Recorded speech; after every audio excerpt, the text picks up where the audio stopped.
Welcome back to our serotonin episode. This is a re-release that we are deciding to put out with a little bit of context now that it is June of 2026. This is one of our more popular episodes, and I think with good reason. Who knew that you could be poisoned by serotonin? And that's not even the scariest part of this episode, I don't think. No, this episode really shows a failure on the medical system's part, Mm-hmm. like on a grand scale. Yeah. Mm-hmm. Mm-hmm. Like Libby was failed Yes. miserably by multiple people, Mm-hmm. Mm-hmm. and it's really tragic. Yeah. Yeah. So go in. I'm sure all of you are so mentally well if you're listening to this episode. So be careful with yourselves going in because there is some medical trauma. And you would hope that things are better now, but they're not looking too hot in terms of antidepressants and serotonin and stuff. On May 4th of this year, Health and Human Services Secretary Robert F. Kennedy Jr. laid out some guidelines that he wants doctors to follow regarding selective serotonin reuptake inhibitors, or SSRIs. He wants strengthened informed consent. He wants more support for de-prescribing of drugs.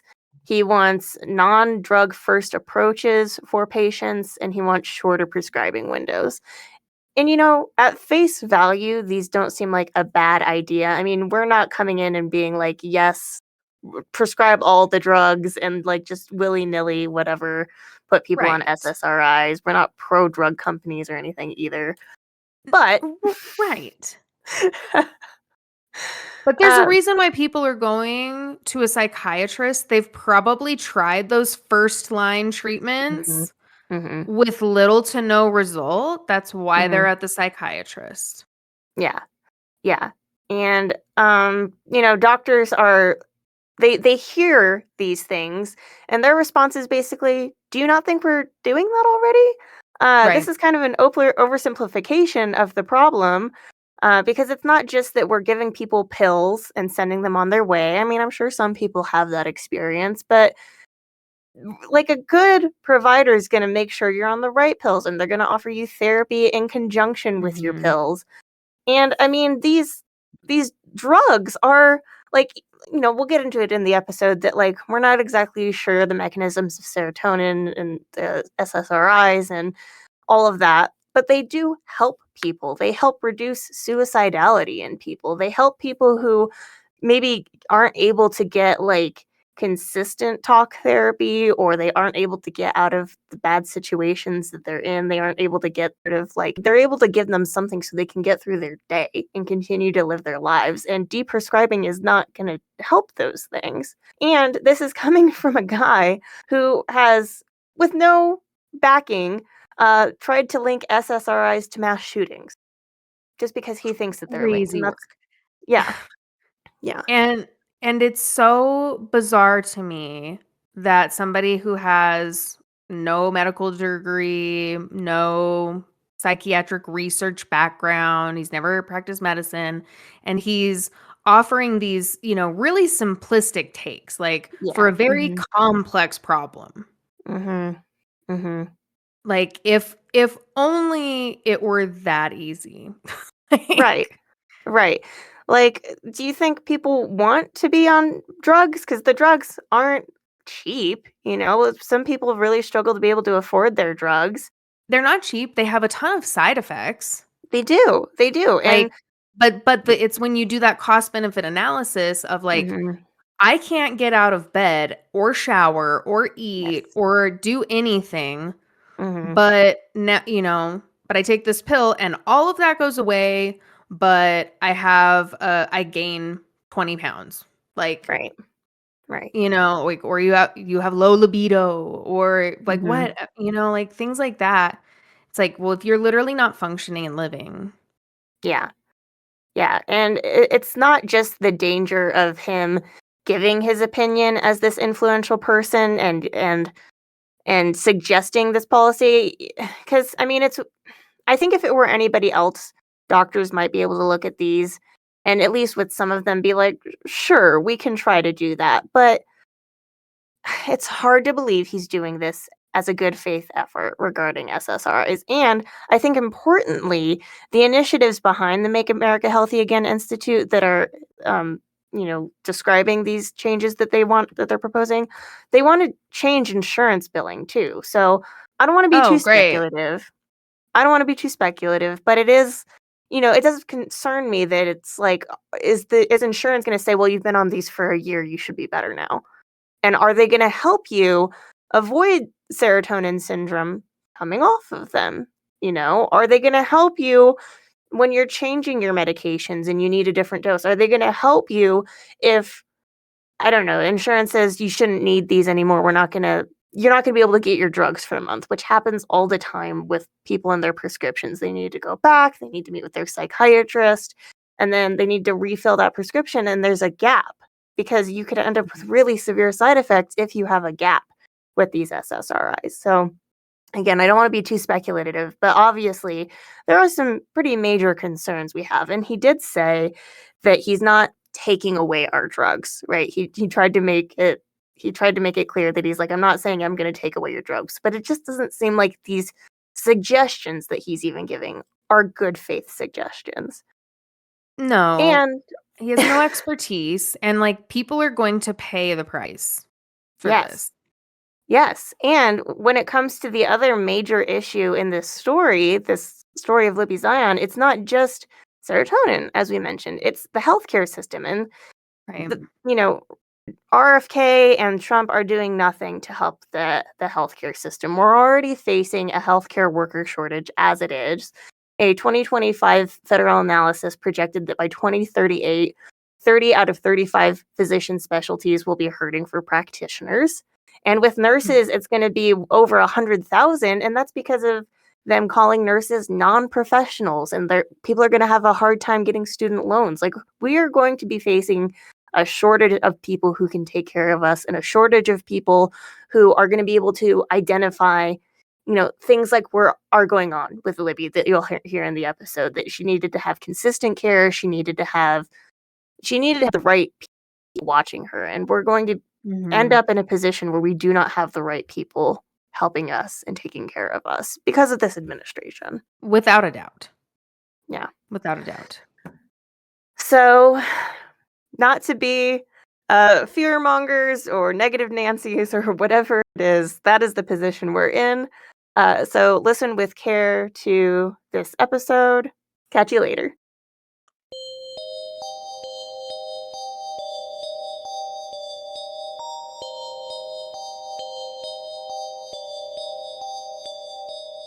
Welcome to Lethal Dose, your favorite toxicology-focused podcast where we delve into true crime cases involving drugs and poisons.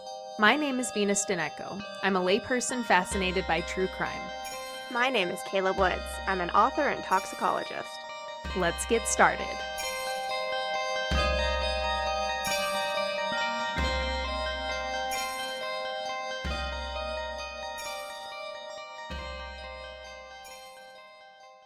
Do we want to talk about our personal experiences with serotonin and SSRIs? SSRIs. Yeah? Sure. Yeah. I Okay. think so. Cool. Yeah, because as I was researching this, I had just been not diagnosed. I was diagnosed a long time ago. I had just been prescribed an SSRI, and then I started looking into this, and I was like, holy shit, I don't know how I feel about this anymore. Yeah, serotonin can be kind of scary. Like, Yeah. Yeah. yeah. Yeah. I mean, do you have any like super negative experiences on SSRIs? So I think that I had serotonin syndrome once No way. because they prescribed me meds with that contraindicated, Of course they and did. I didn't realize it until after the fact when the pharmacist called me and I had already Mm. taken them, and I was very, very ill, like very Yeah. ill, and that's when it was when I cracked my ribs. Oh, And shit. I was Mhm. skating with Moose. Right, and you hit And yeah. yep. And so I think that I had serotonin syndrome then. I know that I don't have enough of serotonin. Mhm. That's what I know about serotonin. Well, what were you on that was contraindicated? I was on the amitriptyline at the Mhm, time, mhm. and it was a muscle relaxer and one of the pain Right. meds that they gave me.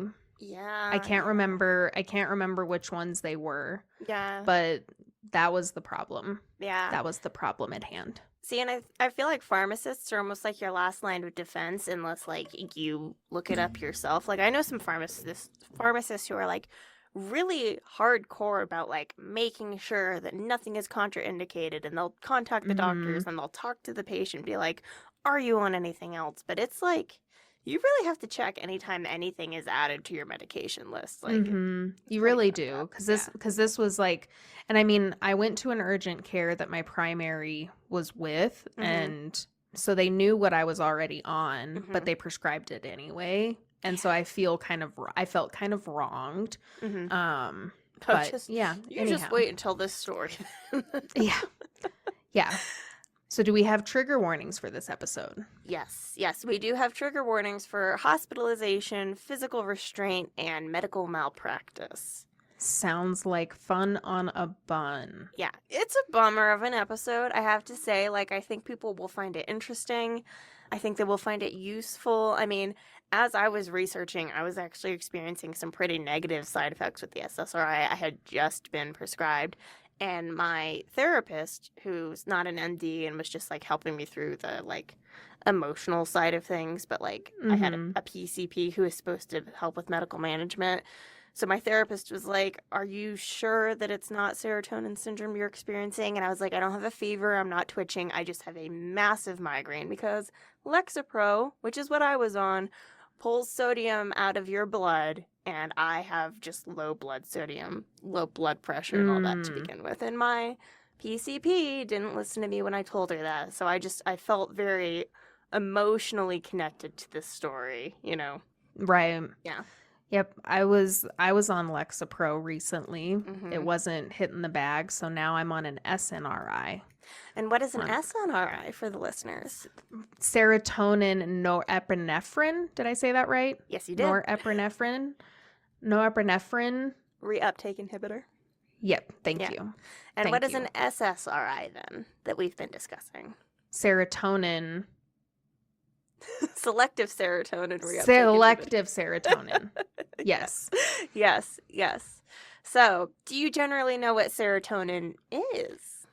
I know that it's a chemical in the brain Mm-hmm.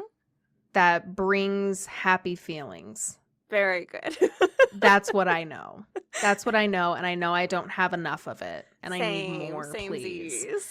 So, what is it more in detail? So, serotonin is a neurotransmitter, and it's That's typically the fancy way of saying yes, it. and it is typically associated with feeling good, feeling positive, and specifically, it's a monoamine neurotransmitter. So, one amine, one group that has a nitrogen on it.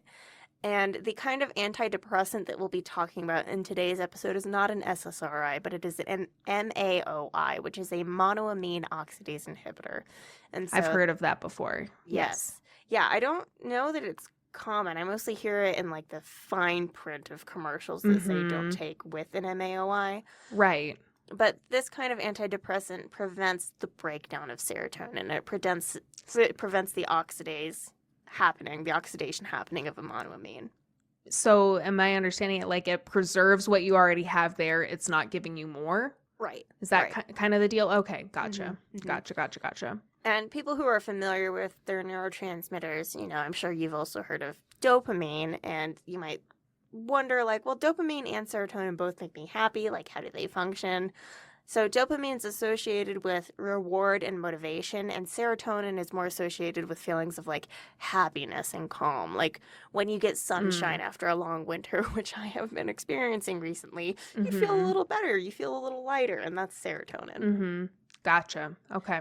And serotonin also influences learning, memory, body temperature, sleep, sexual behavior, and hunger. So it, like, you can see how that plays into depression, but it really impacts like a lot that goes on with us emotionally.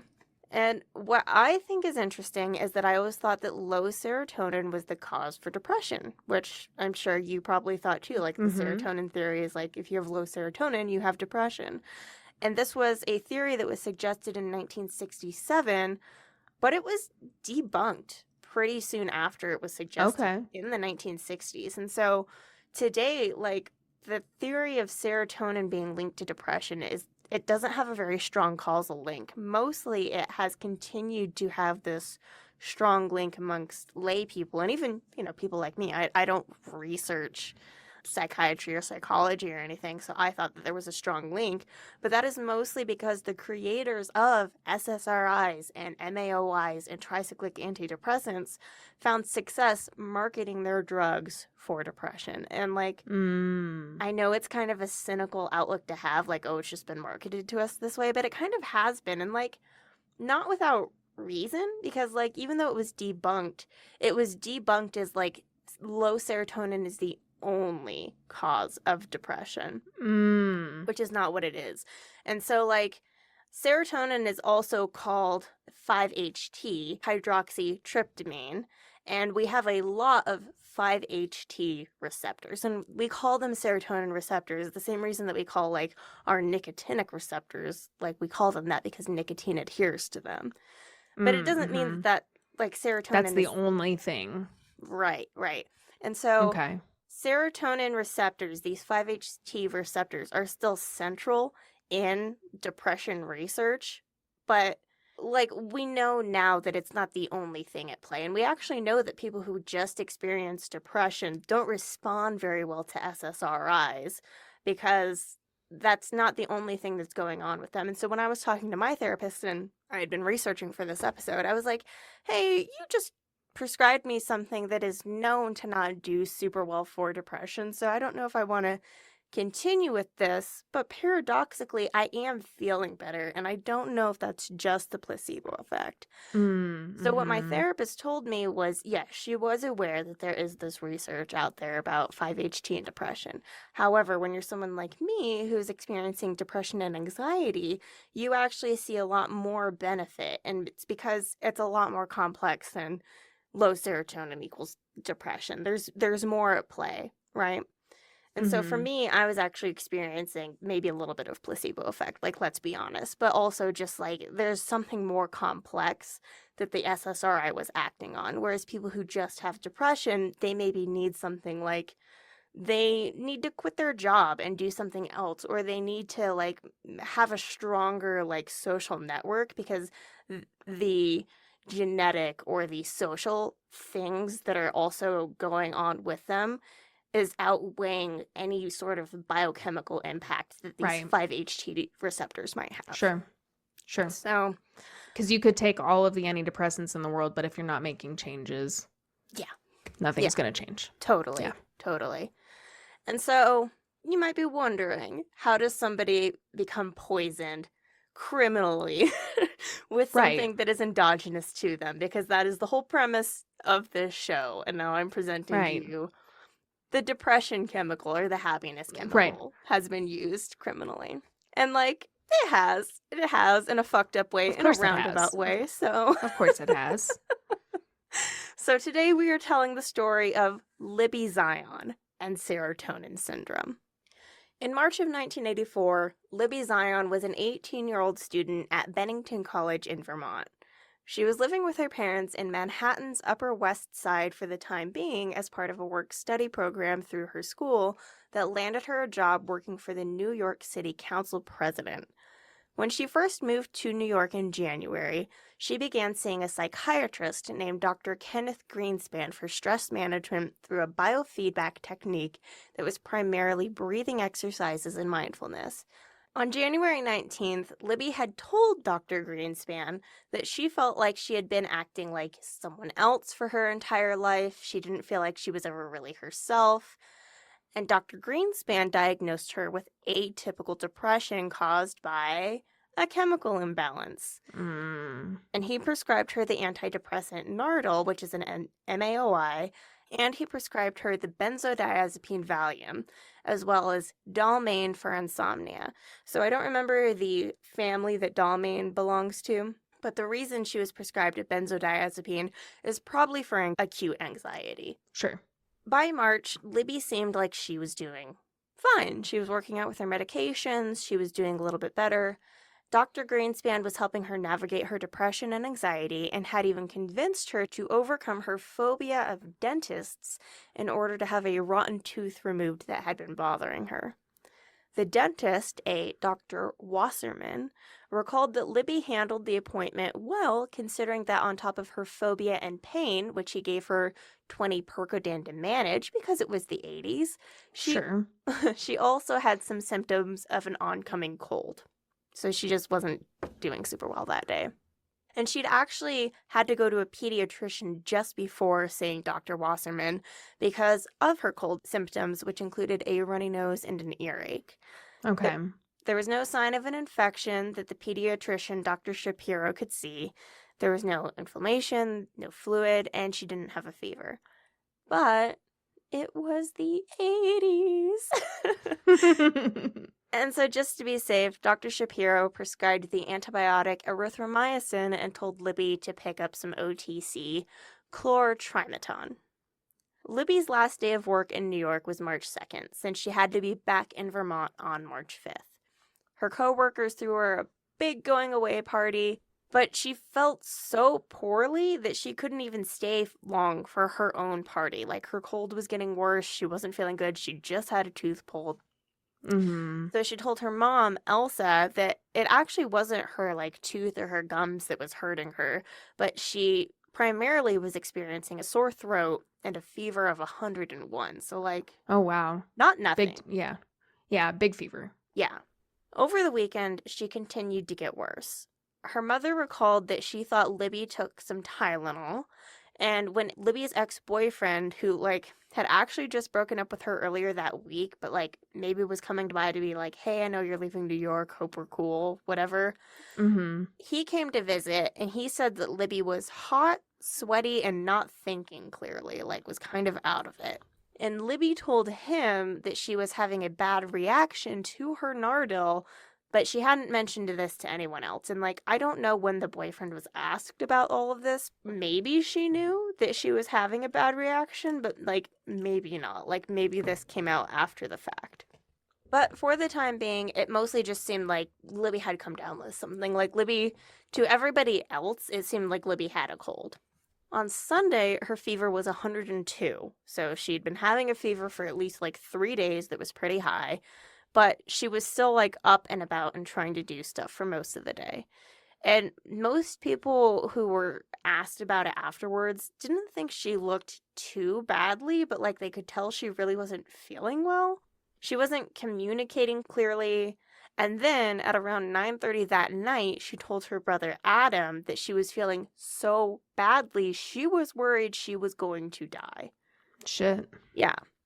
She laid down on the floor and started rocking. And her brother was like, what is happening? He checked her out. He said her pupils were dilated. She was sweating. Her breathing was irregular. And she was speaking in, like, a weird baby voice. And so Adam was like, this is not Libby. I've never seen her like this. And her parents were actually out at a party that night. Like, they were both at her parents' like Upper West Side apartment, but they were gone. And so it was just Adam and his younger sister. And he was so concerned about, like, her state of mind and her temperature that he thought maybe he should put her in an ice bath to, like, cool her down. Cool her down, yeah. Mm-hmm. And I think that he was able to call them at the party, but, you know, it was the 80s, so he had to, like, call the apartment. Call a house phone, yeah. Yeah. And so, like, it took a while to get to them. They took a while to get home. And by the time they got back to the apartment, Libby was completely out of it. And, like, they would move her around and her eyes were just rolling into the back of her head. Like, things were bad. Things were very clearly bad at this point. And so they called a doctor friend who is a very controversial figure in this story because was he a friend? The Zions say yes. Dr. Sherman himself says no. He was just a doctor who, like, mostly saw Sidney Zion, the father, and occasionally saw Libby. It's all weird. I read a book called The Girl Who Died Twice, and she talks a lot about the, like, interpersonal relationships, primarily because it was a friend of the family who wrote the book, so she knew. But, like, I wanted to take this episode and boil it down. What happened to Libby that night? Because this is what is important, right? And so they called Dr. Sherman, and they asked him to come over to the apartment and check Libby out. But he told them, like, I'm not making a house call.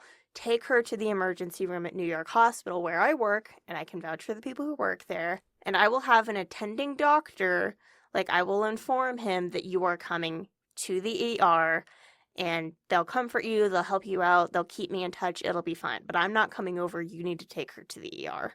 Okay. So at this point, all that Dr. Sherman claimed to have known was that she had a tooth extraction and she had a fever. And so he kind of just figured she has a virus that's been going around. She just has a virus and she has a high fever. So Libby and her parents arrived at the ER around 11:45 that night and told the admitting nurse that Libby's main problem was a fever, which, yeah, it kind of seems like a fever. Like, she has a fever so bad that she's sweating and is incoherent. Like, sure, it seems like a fever. But while she was having this fever presentation, she could not sit still. She was, like, up and was just like, I'm so uncomfortable. She kept saying how she was burning up. She was sweating through her clothes, and her skin was really pink. Like, she had looked like she'd been sunburnt. And no one thought that she was dying or anything, because, again, she just seems like she has a really bad fever. So they had to wait an hour and a half. That's, like, pretty standard for waiting in an ER before they were seen. When she was finally seen, her temperature was taken, and she had a fever now of 102.9. So she was given a bed, she had some blood drawn, she had an IV placed, and there were indications that she told staff her fever had reached 106 over the weekend while she was monitoring at home. Oh, wow. But I'm not sure if this was ever written down or anything. I think this was just her verbally explaining, this is how bad I've been over the weekend. So at this point, one of the doctors who had been contacted finally met up with the family. Like, he had talked to Dr. Sherman. Dr. Sherman said, look out for this family. And then he was like, oh, you're the girl I've been waiting to see. His name was Dr. Leonard, and he examined Libby, and he took her history. He asked her about the medication she was on, and her mother said that she mentioned everything. In her statement to the author that I was reading, she mentioned everything Libby was on. And so that may have included the erythromycin, the Percodan, the Trimeton, but she very specifically mentioned the Nardil and the Tylenol. And Libby clarified that, like, actually, I haven't taken any erythromycin recently, or Nardil today. I haven't taken my antidepressant because I've been feeling so badly. I just haven't really taken anything but Tylenol. So Dr. Leonard took her blood pressure as part of her vitals, and he took her blood pressure lying down, and it was 110/60. And healthy blood pressure is 120/80. She had a pulse of 100, which is a little high, but when she sat up, her blood pressure dropped to 80/50, and she had a pulse of 130. Yeah. Yeah. Not good. Not good. Like, you and I aren't doctors, and we're like, that is not good. That's not good. Yeah. Yeah. And so it should be known, it's worth mentioning, that Nardil was a controversial drug when Libby was prescribed it in the 80s because one of the known side effects was a lowering of blood pressure. But this sudden drop in blood pressure when sitting up is called orthostatic hypotension, and in itself is a problem. Like, it does not matter what drug you are on. If you sit up and your blood pressure drops, like, I think I've primarily seen this in people who, like, recall being hospitalized for, like, eating disorders and stuff, and I think that, like, you can either skyrocket or go down, but they see that and they're like, oh, no, you are not good. You need to lie down, and we need to take care of you lying down. It can be a symptom of dehydration, which, I mean, Libby may have been suffering dehydration because of her profuse sweating. But notably, orthostatic hypotension can also be a symptom of a drug reaction. More importantly, a sudden drop in blood pressure can cause heart failure, and it should not be taken lightly. Dr. Leonard, I don't know how much emphasis he put on this, but he continues to ask Libby about her history, and he asks her about her recreational drug use. And she admits that, yeah, she smokes pot, but she hadn't done any that day. And she said that she hadn't done anything else illicitly that day either. But what he noticed is that she was rocking and she was making random movements with her arms or legs. So she would be sitting and then she would like throw her arm up, or like her leg would kick out. Or she would suddenly stand up and sit down. Like she just really, to the extreme, could not sit still. And she seemed to be very agitated, but it didn't seem like the movements had any motivation, like it didn't seem like it had a pattern or anything. It didn't seem like my shoulder hurts and so I'm like throwing my arm out because my shoulder hurts and I'm trying to work a knot out of it. Like there was nothing to it. It didn't seem related to pain. It was just really weird but constant And random movements. Yeah. So blood tests confirmed that she was in fact dehydrated, but they also showed she wasn't suffering from a bacterial infection. She also didn't have any fluid in the lungs because they took an x-ray and can see that, and she didn't appear to have any sort of heart condition. But her fever persisted and she was completely unable to sit still. And this actually did seem to bother her at times because she needed to sit still and she couldn't control the need to move. Like they would be taking blood and she would like really have to focus on staying still, or just couldn't, for these things that she needed to be still for. And Dr. Leonard, he observed this over the course of 2 hours, and they continued to take her temperature because she's being admitted for a high fever. And so over the course of just this 2 hours that she's being observed and examined in the ER, her temperature rose to 103.5. Oh, wow. So Dr. Leonard called Dr. Sherman. He called him multiple times while Libby was in the ER. And while they didn't think that her condition was critical, they were worried about her fever and they weren't sure what the underlying cause for the bodily movements were. And so they decided that she should be admitted to the hospital for further observation. And now that she was admitted, her care was transferred to a second-year resident named Dr. Stone and a first-year resident named Dr. Weinstein, who neither of them thought that Libby was critically ill upon their examination of her. And they actually believed that all of these weird movements were voluntary, and they were the acts of a, quote, agitated, anxious child with a history of depression, and that it was just a result of her being hyperactive. And at the point that she was admitted, it was around 1:45 in the morning. And Libby's tired. She's had a fever for days. She kept saying that she was really, really tired, but she could not calm down. She couldn't sit down. She couldn't get comfortable. She was still, they're calling it hyperactive, but she can't sit down. Having all of these involuntary movements. Yes. Right. So she was thrashing in her hospital bed. She was cursing incoherently. There was a little like, fuck this and fuck that, and just a lot of fucks being thrown around. And because she was admitted for a fever, very little of any of this was noted in her records. It was just she has a fever, but they weren't noting her involuntary or voluntary movements. They weren't noting that she seemed hyperactive or any of these things that they're coloring her examination with. It was just high fever. One of the doctors actually thought that she was lying about her medical history and referred to her in her records as a poor historian. But they never considered that her state of mind was impacting her ability to answer questions. Yeah, she has a fucking 103-degree fever. What do you expect? Like, yeah. And her parents weren't with her 100% of the time. Libby's 18, so she technically is an adult. But she is being treated as a child. She did come into the ER with her parents. And like you said, she has a fever of 103. And so nobody is really there to advocate for her. And so when she was being transferred and questioned, there's just nobody who's able to be like, this is weird. That's a little weird. That's not actually the correct answer. I think there's something deeper going on with her. Because they were asking her questions that should have obvious answers, and she was answering incorrectly. They were like, how many brothers do you have? And she said she had one, and she had two brothers. Oh, wow. Had her parents been present for that question in particular, they could have been like, that's a weird thing to answer incorrectly. Right. So she's answering to the best of her ability, which is not good. They think that she's lying, and maybe she is lying. She's not giving the answers that are correct, but Her medical. But she's not lying of her own volition. Yeah, she's not trying to deceive anybody. She's right. Yeah. And She's so giving out the wrong information because that's what her brain is processing at the time. right, and so her medical history is getting all weird. But she does keep like having the complaint like I am burning up. I'm having trouble breathing. I can't pee. Like I am not doing well, you guys.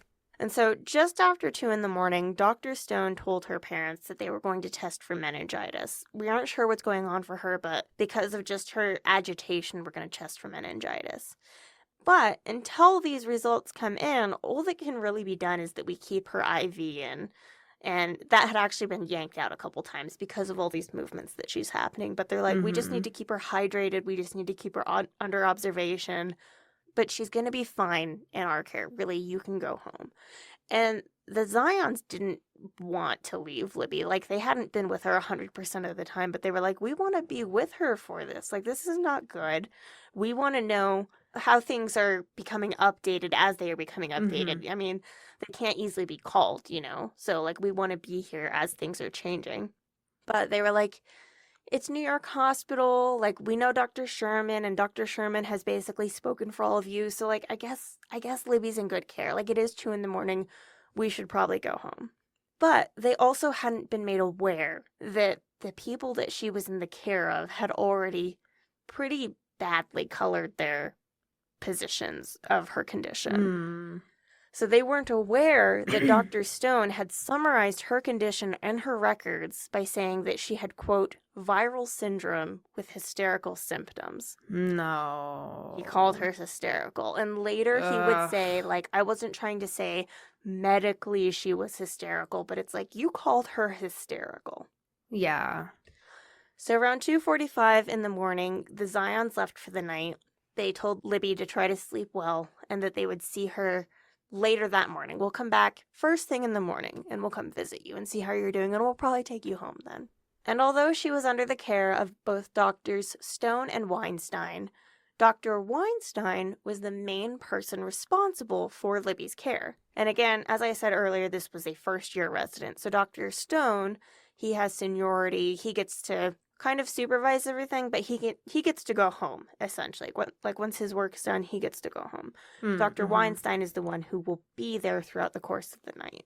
But when Libby was given a room, it was in part of the hospital called Payson 5, and Dr. Weinstein was mostly working on Payson 3, which was 2 floors away. So to care for Libby, Dr. Weinstein had to divide her attention between multiple floors, and I think something like 40 patients that night. Dr. Weinstein, as I said, first-year resident, and I didn't know this when I was first reading the story, but a first-year resident is an intern. A first-year resident is a unlicensed practitioner of medicine. They are not a doctor yet. And in fact, because they're still in their residency and they have to complete their residency before they get their doctorate, right? Yeah. I never watched Grey's Anatomy, so I never learned how the residency works until this story. Gotcha. But yeah, so Dr. Weinstein actually didn't even receive her medical license until the end of July 1984, and we're in March right now. So they're a trainee, and they're residents. They used to actually reside in the hospital between like 1890 and 1945. They were the people who stayed in the hospital. By 1984, the residents at New York Hospital they weren't living in the hospital. They got to go stay in their apartments at the end of their shift. But they were the greatest population of employees at this teaching hospital. They outnumbered the people who actually were licensed. And part of this was because at this time, Medicaid and Medicare would pay hospitals for the services of residents to treat the elderly, the uninsured, and the low-income patients because residents were cheaper to pay than full attending doctors. They even gave teaching hospitals grants for training doctors. But it is worth questioning how much they were being taught and how much they were just scrambling together because I'm the only one who's here and I have to figure it out and I'm a first-year resident.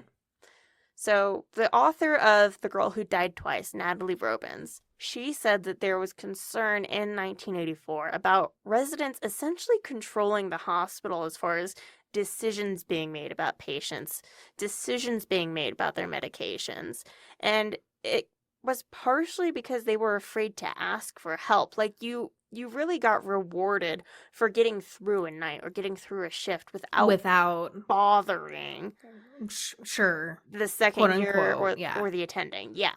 Yeah. right. And so they were afraid to ask for help, or there's just no one around. The second year's already gone home, and I have to just fucking figure And they're this there by out. themselves. Yeah. So Dr. Weinstein's supervisor, Dr. Stone, the second year resident, he was a licensed junior assistant resident that was responsible for teaching people like Dr. Weinstein. But notably, he was also still a student, So the despite students are teaching students. Okay. Yeah, which is fine when you're a chemistry student and you're teaching labs to, undergrad students, but when you're dealing with people's like life and death and medical situations, like I don't know that this is a good system.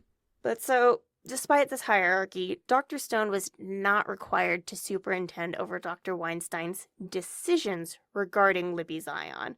He was there to kind of look over and make sure everything was okay, but Dr. Weinstein got the final say. And Libby, when she was admitted to the hospital, she was considered an easy case who had been brought into a crowded hospital expecting private care. Because I didn't mention this earlier, but Sydney Zion was actually a novelist and a pretty, well-off lawyer. I mean, they were living on Manhattan's Upper West Side. And so the Zion family, fairly well-to-do, pretty comfortable. And so when they came to the hospital, they were expecting Libby to get a private room and to get essentially nonstop monitored care, right? Which is a little much to be expected, right? Especially at a teaching hospital. Sure. But they were like, okay, this rich girl, she came in, she wants a private room, she just has a fever, she'll be fine. Just let her sleep it off with an IV here, and she'll be okay. It's totally fine. And Dr. Weinstein was expected to deal with her case like a real doctor because she was training to be a real doctor. And so you need to look at this case and make decisions like you would if you were licensed. She was supposed to listen to the advice of Doctors Stone, Sherman, and Leonard, who Dr. Leonard in the ER, he was another second-year resident. But her patients were in her care. These patients are your problem. And besides, Doctors Sherman and Stone were allowed to go home when their work was done. You're on your own. You can call us, but kind of don't. But don't call us, yeah. Yeah.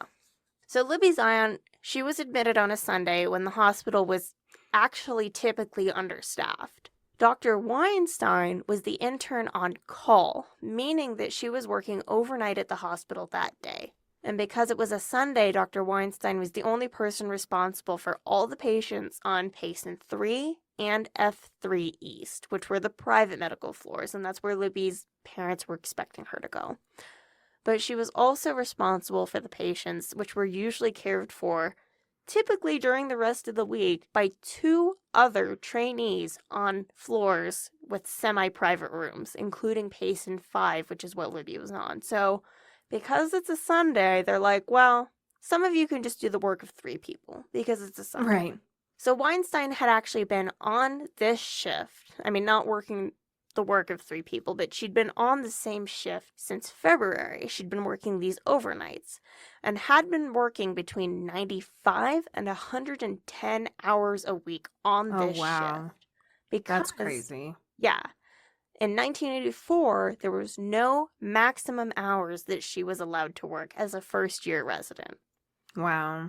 I know. That's kind of insane. It's insane to, think that there's even 110 waking hours in a week. I don't think that there really are. Right. So, Dr. Weinstein said she believed Libby when she told her that she hadn't taken any drugs that night. When she said, I haven't taken any pot or anything, Dr. Weinstein believed her. But Weinstein wasn't fully convinced that she wasn't possibly coming off of something. Or, possibly, maybe she had some sort of infection or some sort of pneumonia, even though in the ER they had kind of ruled that out. So, Dr. Stone, he also ruled out, the drug theory because he was like, look, a days-long fever doesn't really line up with her coming off of something. It doesn't take 4 or 5 days to come off of, cocaine. Right. He also ruled out neurological disease. He ruled out meningitis and toxic shock syndrome, which Dr. Leonard in the ER was like, I think she might have toxic shock syndrome. But Dr. Stone somehow ruled that out, and he ruled out a urinary tract infection because Libby was like, I can't pee. Could be a urinary tract infection. Dr. Stone ruled that out.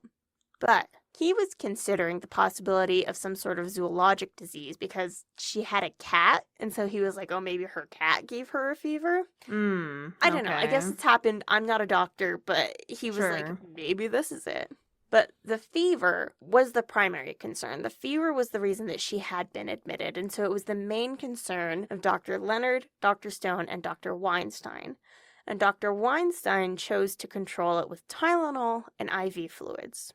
Fair enough. It is a fever. That is one way that you can at least control the symptoms of a fever, so her brain doesn't melt. Right. As for the bodily movements and the contortions that Libby was being subjected to, Dr. Weinstein ordered 25 milligrams of the narcotic painkiller Demerol and would later state that Dr. Stone was there when she ordered it. He hadn't gone home yet, and he oversaw her ordering this drug. The attending doctor, Dr. Sherman, would later say that he never prescribed Demerol for such a purpose in any patient. He would have never prescribed Demerol for these involuntary or perhaps voluntary hyperactive movements. Sure. So Dr. Stone went home around 3 a.m., and the Demerol was administered around 3:30 a.m. by a nurse named Myrna Bald. Around 4 in the morning, Dr. Weinstein was doing her rounds and checked in on Libby. Her IV had been removed again, so she attached it to Libby's arm with gauze to keep it in place more securely. She noted that Libby still had the erratic movements and was still agitated, but less so than before. And I should note that 25 milligrams of Demerol is subtherapeutic, and so it won't have... It's a low dose. It's a low dose, and it won't have a really sedative effect, but she was expecting more impact on these erratic movements. And so Dr. Weinstein finishes up her rounds with her other patients, and then she leaves the floor because she has another set of patients 2 floors away. Right. But within 10 minutes of leaving, she was called back to patient 5, on the phone, because Libby was getting worse. And Nurse Bald noticed that Libby would get more agitated when she was alone. Her thrashing would get worse. She would get notably more incoherent and agitated. And all of that was very counterintuitive for the behavior of somebody with a rampant days-long fever. Right. You would think normally they'd be exhausted and absolutely exhausted. Would be melted out. Yeah. Yeah. It's 4 o'clock in the morning. I'm tired. I was given Demerol. I've been on fire for 3 days. Right. She's not really experiencing any of that, and it seems kind of noteworthy. So Dr. Weinstein returns, and she saw that Libby's symptoms were persistent, according to her. This is the same thing I saw 10 minutes ago, but I don't think they're getting worse. But either way, clearly this Demerol hasn't done a whole lot to calm her down. And the other patients in the ward are having a hard time sleeping because she's still yelling. She's still saying, fuck this and fuck that. She's screaming. She's thrashing. And some of them, in other rooms, were bothered. Not just the room that she was in, but, adjoining rooms. So, because of this, at 4:15, Bald's superior, Nurse Grismer, suggested that Libby should be physically restrained. She cited how she'd seen Libby throw off her blankets, try to remove her gown, and she and Bald had to stand on either side of Libby, on either side of the bed to keep her from getting out of it and trying to crawl over the rails of the bed. She said that they'd asked Libby what they could do to help her, but she just kept kicking and cursing and hadn't answered in a coherent way, which if she was admitted at 1:45 and wasn't coherent, I don't know why you'd expect more coherency at 4 o'clock in the morning. I don't know. So Dr. Weinstein agrees to the physical restraints. Because I guess these are just we physically restrain patients all the time, which I don't know what the pattern is for that now, but that makes me deeply uncomfortable to think that people would be regularly physically restrained. Yeah. So she instructs the nurses to just bind Libby in a posy bed jacket. And so that's a t-shirt and, it's like a t-shirt gown, essentially. It's the same sort of kind of breathable fabric. But there's a belt around the center. And the belt is strapped to the bed. And so you're held down by your midsection. And then you're further held down because your whole shirt's holding you down. But you can still move your shoulders. You just can't really move from the middle.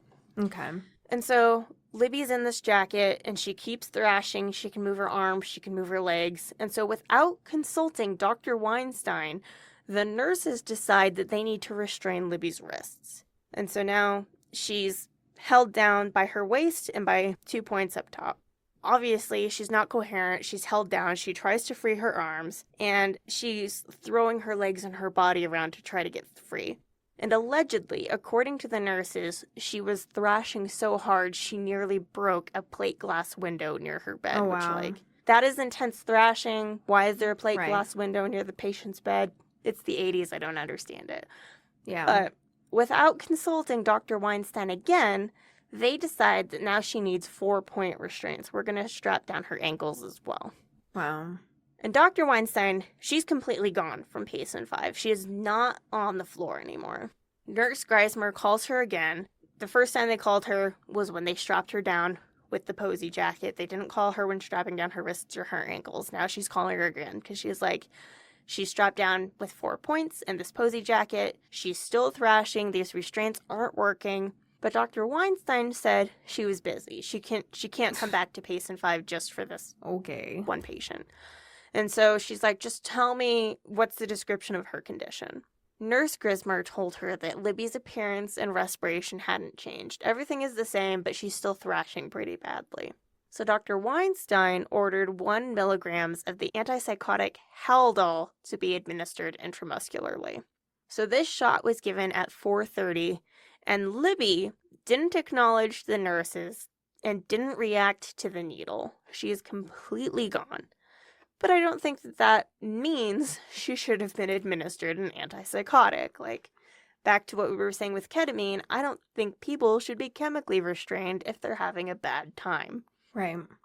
Within 20 minutes, she was asleep and breathing evenly, and Nurse Grismer described her skin temperature as not too hot or cold. I kind of don't believe that. I kind of wonder if Nurse Grismer actually checked in on her or not. Right.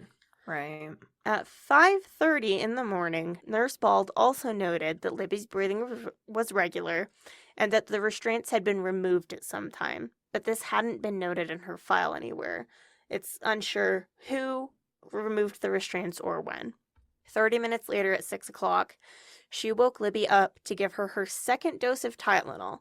So she's admitted to the hospital with a fever and is only being given Tylenol once every 4 hours. This is only the second time she's been given something for her main complaint. But this was also not mentioned in Libby's chart. So there's actually some uncertainty about whether or not this Tylenol administration for her rampant fever even took place. Wow. According to Nurse Bald, her breathing was still regular and Libby looked flushed, but she didn't take her temperature. The temperature. Why? Yeah, the that's temperature. Literally why she's there. Yes, exactly. Like that's literally like the problem. Like you think if like she's there for a fever, it'd be like let's see if she still has a fucking fever. Yeah, and I'm not saying like give her Tylenol every hour or anything. Like that's not how you use Tylenol. But like I think you can do it once every 3 hours, and that's what Dr. Stone suggested. And Dr. Weinstein was like, "Oh, let's do it once every 4." And then they're not monitoring every hour, which is what I would think for her fever. Right. Yeah. Okay. Yeah. Anyway. Yeah. Anyway. So it wasn't until 6:30 a.m. that Libby's temperature was taken for the first time in 3.5 hours by nurse's aide, Bronte McKend. First, she tried to get a rectal reading and then an oral reading, but Libby was moving too much. Like, despite being, like, somewhat heavily sedated by this point, she was still moving too much to get either of these readings. And so she eventually got a reading from the armpit, which is 1 degree lower than an oral reading, and I think 2 degrees or lower from a rectal reading. She recorded 2 temperatures, possibly both from Libby's armpit. She recorded 105.8 and 107.6.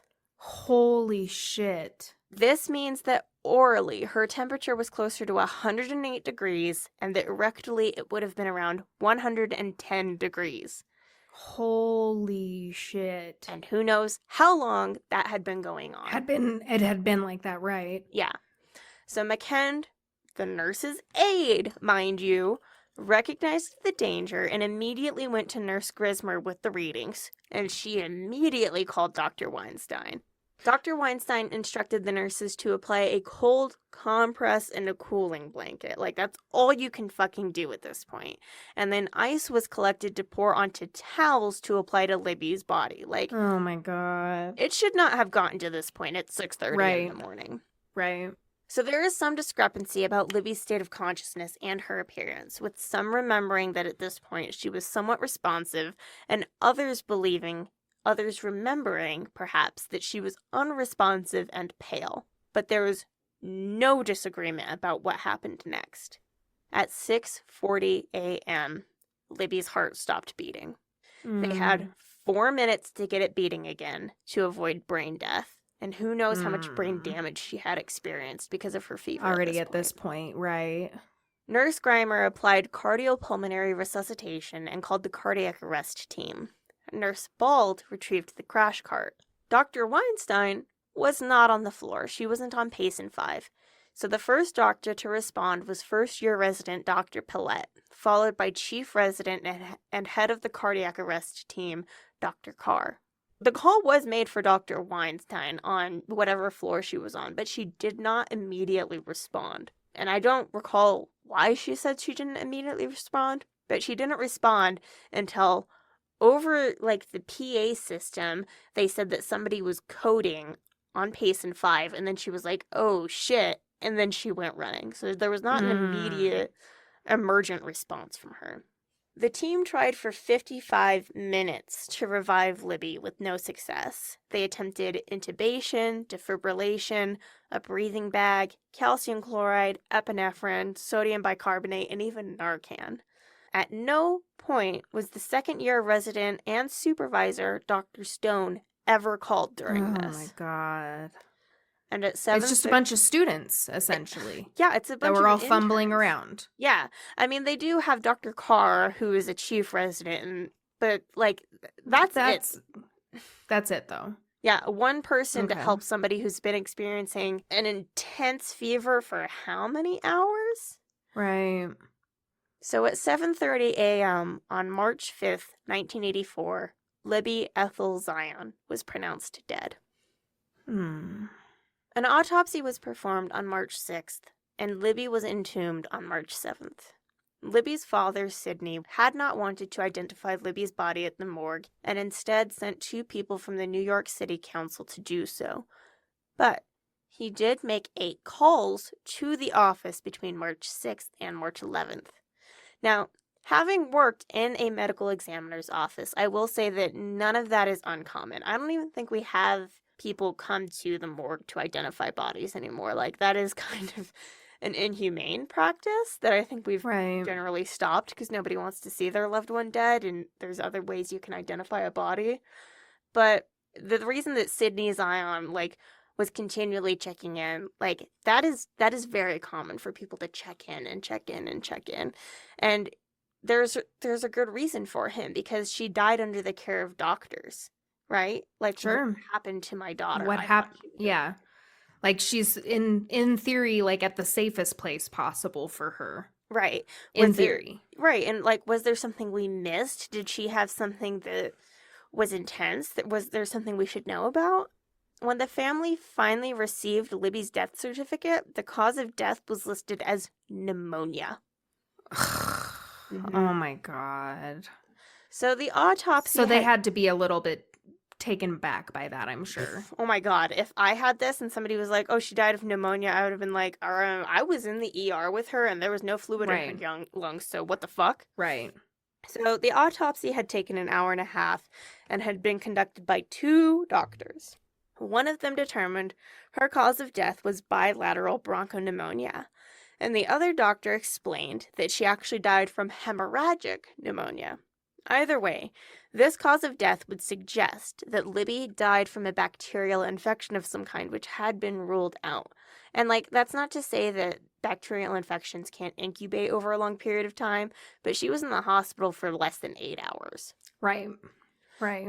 They made few other notes, but they did report that she had rashes covering parts of her skin, and her liver had congestion, which is a pretty notable thing for an autopsy. They also noted that only 10% of her lungs were inflamed, and that would not be enough to cause death. And actually, this was probably caused by the extensive 55-minute-long resuscitation efforts. Right.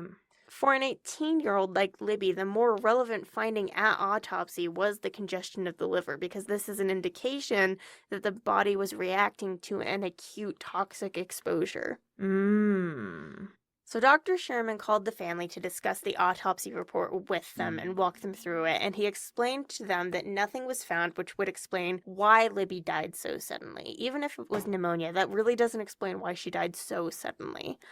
He told them about the minor presence of the pneumonia, but he also said that all of her organs were normal, which was not true.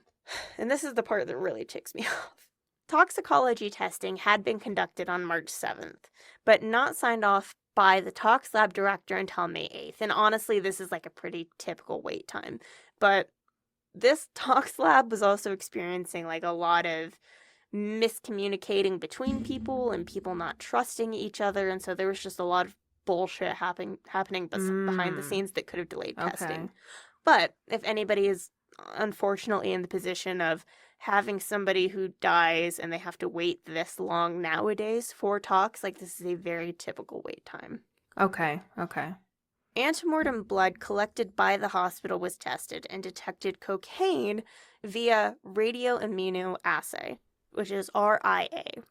However, there were several issues with the chain of custody of the blood, and the chain of custody is making sure that every time that it is touched or moved, it is noted. Gotcha. And so there was an issue with Libby's because 2 vials of blood were collected, but one had a date from 5 days before Libby entered the hospital. What? And the other had no date. Okay. So we're starting off... both are problematic. Yeah. And, like, it's not like it was even a computer, probably. Like, it might have been a computer with a barcode, but I suspect it was probably handwritten. So it's like, if you have a handwritten date that's 5 days off, that is very suspect. Yeah. And I couldn't find a copy of the tox report online or anything, but there does seem to be a dispute over the preservation methods of the blood and whether it was the correct type of tube or preservative for the analysis conducted. And I kind of wonder if the controversy isn't like the correct tiger top tube. Like if you get your blood drawn, it's usually kind of a small tube and a purple top, and that means that it's a specific kind of preservative. And we've talked about this a bit before. But I think with Libby's, she actually had some sort of culture sample that had been taken at the hospital, and then that was tested for cocaine. And so it was like 90% culture and 10% blood. And that is not at all whatsoever, not even the ideal. Like, that's just not even something that you should test for toxicological levels of drugs. Anything. For. Yeah, like...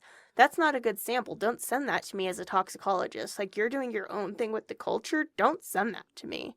Right. So there was some controversy with that. That's her antemortem blood.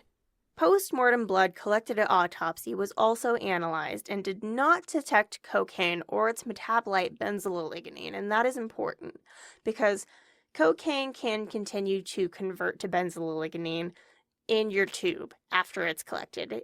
Like, regardless of whether it's post-mortem or antemortem, cocaine is a pretty sensitive analyte. But cocaine is the only thing that creates benzyloliganine, and so that's actually what we look for. Like, if you have a really, really intense amount of cocaine, like you snorted whatever Charlie Sheen said he did, like that amount of cocaine, like, yeah, we'll see that cocaine, that parent, in your blood, but we're primarily looking for the metabolite benzyloliganine. Gotcha. Okay. And so her blood didn't show cocaine or its metabolite. But they so also it showed neither thing. Neither thing. but they did take nasal swabs, which I've never seen a nasal swab. I've never worked with it, but they were suspecting that maybe she had done cocaine. And so they did a nasal swab and they did detect benzyloligonine this way, but it couldn't be confirmed because there was insufficient material for testing. And if something cannot be confirmed, it should not be reported. Like, in the lab, it's something where you say, oh, I think I saw it, I want to test for it again, I want to confirm it. That reading should never leave the lab because there are so many ways that you might have a suspected reading that you can't confirm. Gotcha.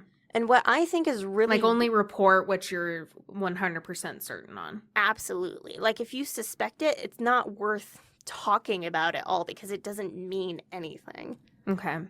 And what I think is really weird is that they only analyzed the post-mortem blood for cocaine via RIA, that radioimmunoassay, but they didn't confirm for the benzyloligonine in the antemortem blood via GC, despite having the ability to do so. So all of this RIA stuff, nowadays at least, that's considered presumptive. But they had the ability to confirm, to say, we can see this. And is that an NGC gas chromatograph? Yes, yeah. Gotcha. Okay. And they did not confirm it. In antemortem and postmortem, they did not confirm it. Furthermore, in August, the samples were retested by the lab because, again, this lab is experiencing some bullshit. They don't trust each other's work.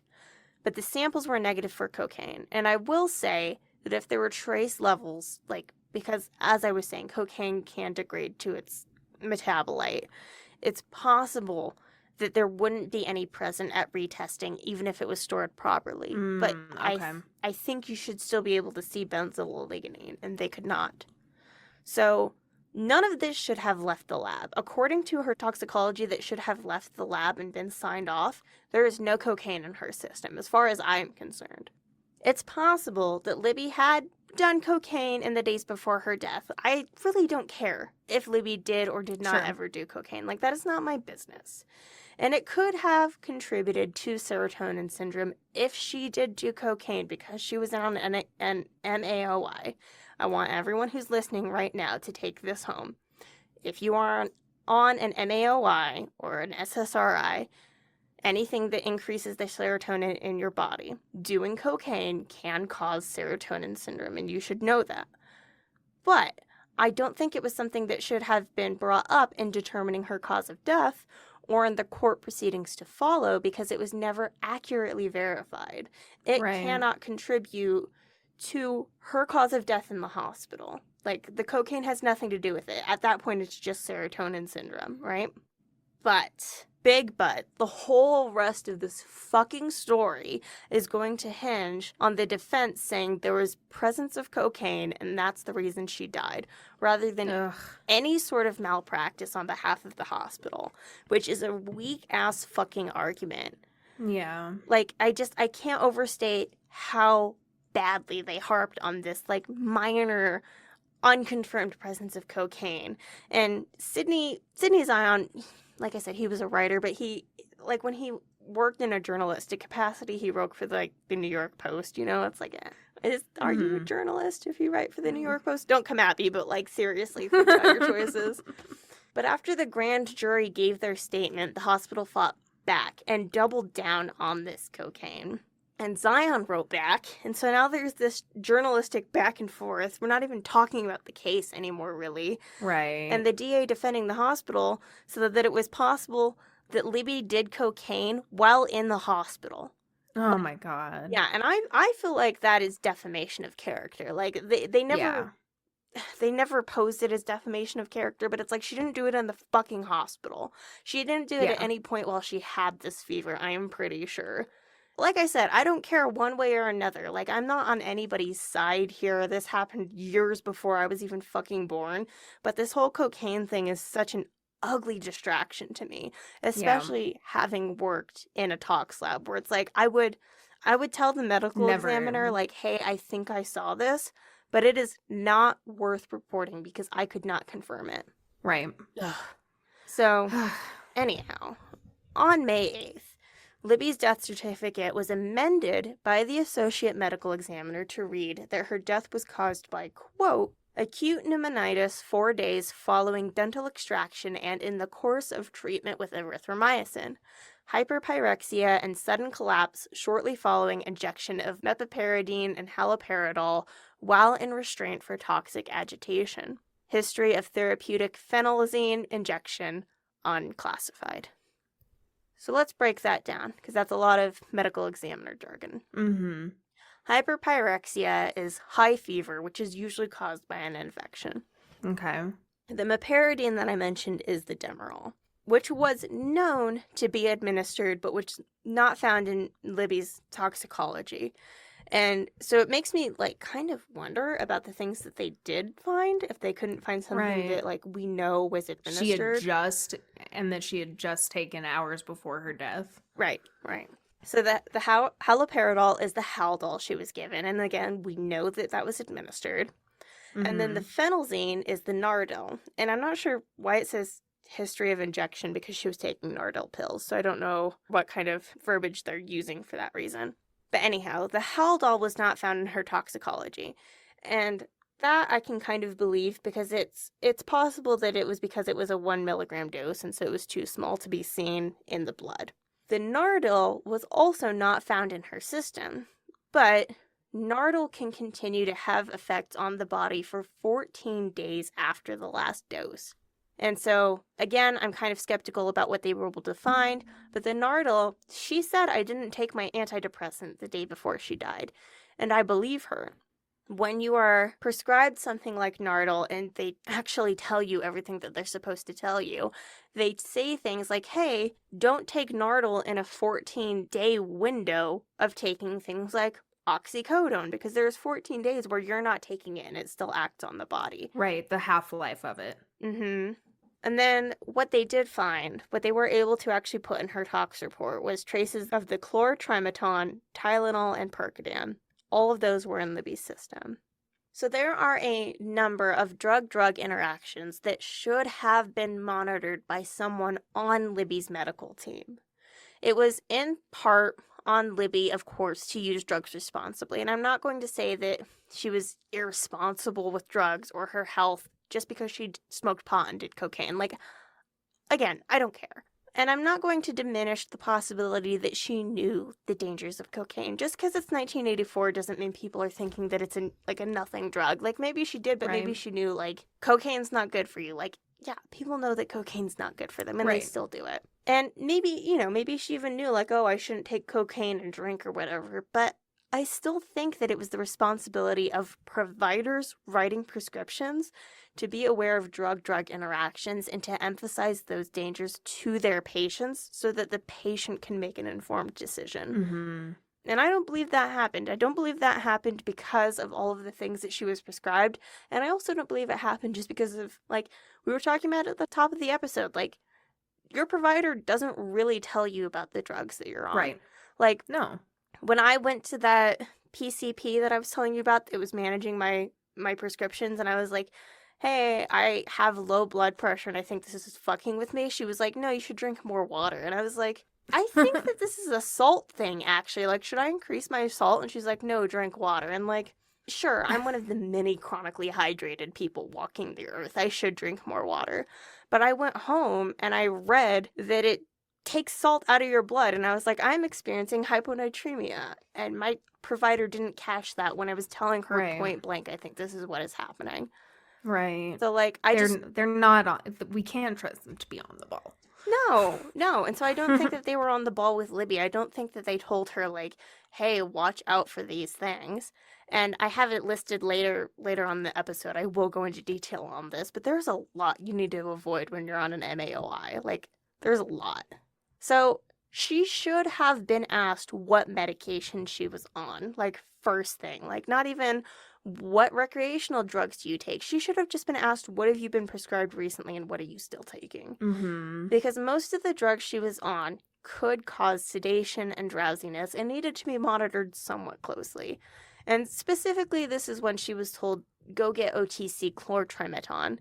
And, it's like, it's not advised to operate cars and machinery. We hear that all the time. Like, don't take NyQuil and drive your car. Like, I'm Right. not going to. I'm going to take NyQuil and then pass the fuck out. Right. So, it's reasonable that she assumed, like, yeah, I'm gonna be drowsy, whatever.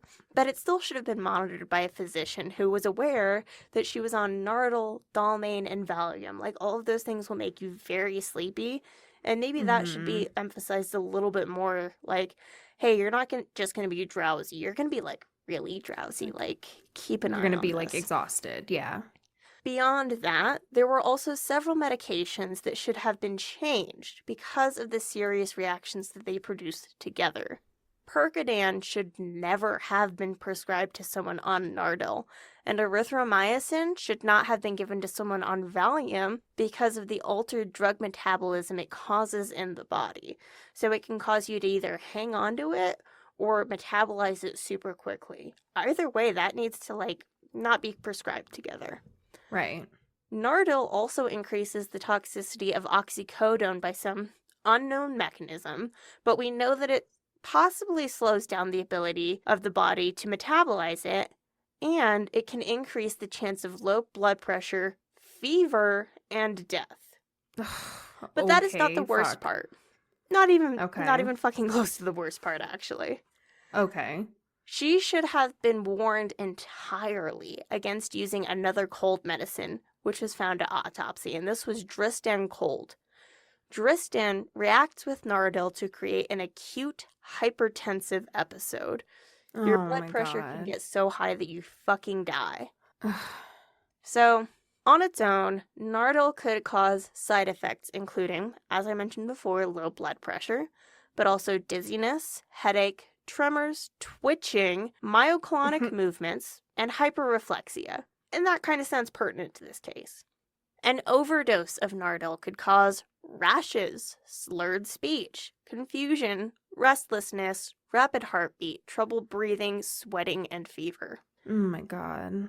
Nardil was also contraindicated with a number of foods that have a high concentration of tyramine or dopamine because it could cause hypertension, much like the interactions with Dristan cold medicine. And this is what I was saying earlier. Like, you have to really be on top of it if you're going to prescribe this to someone. If Libby was properly advised, she would have been warned against eating anything pickled, aged, smoked, or otherwise fermented. She couldn't have eaten salami, sauerkraut, cheese, yogurt, yeast extract. She had to watch caffeine intake, and she couldn't eat fucking fava beans. This sounds terrible. Yeah. Quite frankly. Yeah. Like, if you need to be on it, fine. If it's helpful to people, fine.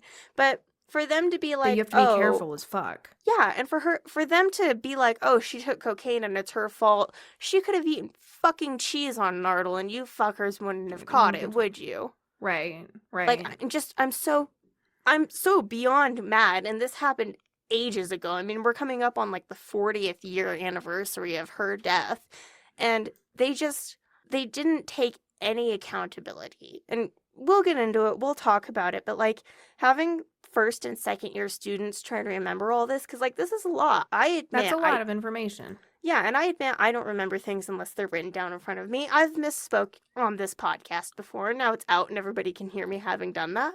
But nobody died, did they? And, right. Like, we can't put that much pressure on first and second year students to remember that if you have Nardil, which is an MAOI on board, maybe you should ask if they've had fava beans recently.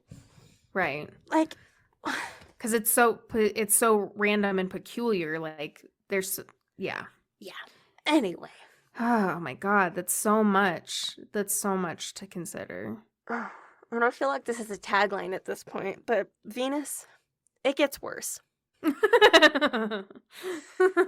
How worse? How much worse does it get?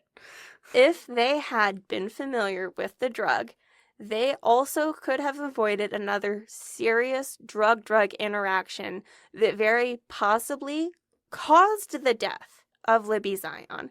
Everything else up to this point has just been serious. In her control. In her control, but also her control. This is just serious. This is not in her control, but pre-hospital visit. Yeah. But the administration of even a single subtherapeutic dose of Demerol within 14 days of use of Nardil can elicit excitation, seizures, delirium, hyperpyrexia, circulatory collapse, coma, and death from serotonin syndrome, and Oh my is God. the worst drug-drug interaction of this entire case. And that was the one that they wanted to give her just to get her limbs to stop with Just to calm her down limb- because the physical because restraints she was weren't doing it. agitated. Mhm. Yeah. Wow. MAOIs inhibit metabolism of serotonin, as we said before, and Demerol increases the release of endogenous serotonin, so the serotonin that you naturally produce. This overabundance of serotonin in the body leads to the stimulation of at least 7 different families of receptors and acts on the body both peripherally and centrally. Peripheral serotonin causes vaso and bronchoconstriction, uterine contraction, and platelet aggregation. Central serotonin impacts wakefulness, attention, and thermoregulation. It increases anxiety and can cause migraines, vomiting, and aggression. Now, diagnoses of serotonin syndrome can be difficult, and it is mainly a diagnosis of exclusion, although there are some criteria which have been developed to help clinicians catch the syndrome early on in its presentation. The Hunter's serotonin toxicity criteria include use of a serotonergic agent in at least one of the following: spontaneous muscle spasms, fucking check, Jim. inducible muscle spasms with agitation or sweating, ocular spasms, so this is like ping-ponging eyes, plus agitation and sweating, tremor and hyperreflexia, and muscles which are stiff to move, or a temperature above 100.4. Just 100.4. Yeah. Serotonin syndrome can develop as a chronic condition from starting or stopping drugs like MAOIs. You can get it just from being on it or stopping it. Acute serotonin syndrome from drug-drug interactions can require medical attention within 6 hours. With proper medical treatment, the symptoms can be resolved within 24 hours, and this would include putting the patient on oxygen and giving them fluids, along with sedation with benzodiazepines for the hypertension and tachycardia, and the administration of a serotonin antagonist to prevent serotonin from binding to receptors. So even if you have an overabundance of serotonin, if they administer an antagonist, that will bind to the receptor without engaging it. Mm-hmm. Okay. It's like putting a key in a lock that it doesn't turn. The key might fit because it's also, it's a door lock and a door key, but you can't turn it. Gotcha. Okay. And an antagonist in this case would be something like quetiapine or trazodone, could easily be administered. This is what should have been done for Libby, especially after the administration of Demerol when her situation became more life-threatening. She probably needed to be taken to the ICU for her care, and she possibly needed to be intubated to prevent the cardiac collapse that killed her. Even if they didn't jump to serotonin syndrome immediately, they could have reasonably gotten there because some of the differential diagnoses for serotonin syndrome include meningitis and sympathomimetic drug overdose, like cocaine. They were on the right track. Yeah. But they didn't get off at the right station. Oh, I like that. I really like that. Yeah, they passed the station and then it started to circle back and they were like, what if it's cocaine again? And then they crashed the fucking train. Fucking for real. But they weren't looking at drugs, right? Like, not really. Like, they were looking at cocaine, but her death certificate, it said she died under restraint with toxic agitation. But they weren't really looking at drugs. Had they been looking at drugs, had they been considering maybe there's some sort of drug interaction going on, they probably would have monitored her better. Or they wouldn't have given her additional drugs until her blood work came back with that tox report they were waiting on. Or they might have thought more deeply about drug-drug interactions. But Dr. Stone had noted that Libby was hysterical, and they thought that she was a difficult patient with a simple fever. So they restrained her, physically and chemically. Arguably, they did this because they weren't really interested in finding out what was wrong with Libby Zion. She was just a rich girl who was a difficult patient and they wanted a simple solution for it. Maybe if there wasn't a single resident responsible for multiple floors of people, or if there was a more experienced doctor reporting for duty that night who knew about Nardole, Libby Zion would have lived. It's tragic. Like, it's really tragic. It's tragic how avoidable it was and how the entire time, despite her incoherence because her brain was on fire, she was trying to advocate for herself. She was. Like, she was describing what was going on with her to the best of her abilities. I think she was telling the truth about her illicit drug use. I don't think she'd done cocaine recently, you know? Right.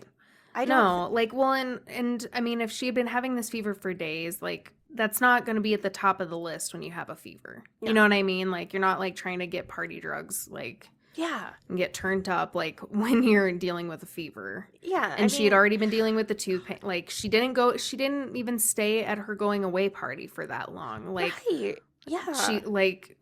She wasn't trying to party, literally. So, according to the medical examiner, quote, the bottom line was there was a reaction between Nardole and Demerol. And that's from the medical examiner. On July 17th, 1985, Sydney Zion filed a malpractice suit against New York Hospital, Dr. Sherman, Dr. Leonard, Dr. Weinstein, and a Dr. John Doe because they couldn't remember Dr. Stone's name.